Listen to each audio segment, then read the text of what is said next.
Mwenyezi Mungu ametujalia kuingia kwenye hatua ya 16 bora. Kutokea pale program ambayo imetangazwa, tunafahamu tunaingia kwenye mapumziko ya FIFA break. Hivyo kuna baadhi ya wachezaji wa kikosi chetu cha Yanga wamepata nafasi ya kuitwa kwenye majukumu yao ya timu ya taifa.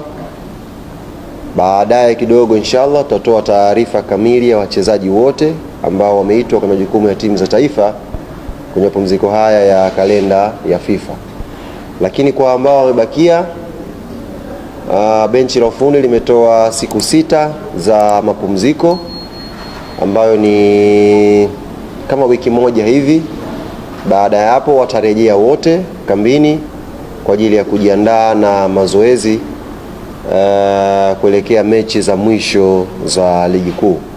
Mnafahamu ligi ikirudi tu kwa maana ya tarehe 1 mwezi wa 4 inshallah, Yanga tutakuwa na mchezo wa ligi wa ugenini dhidi ya Tabora United. Hivyo tumetoa siku 6 tu za mapumziko. Baada ya hapo tutarudi kujiandaa na mchezo huo, na kama tutakuwa na ratiba yoyote hapa katikati, basi tutatafutana, tutaitana tena hapa makao makuu au sehemu nyingine ambayo itapendekezwa, tuje tujuzane taarifa nyingine ambayo itakuwa inatoka kwenye klabu yetu.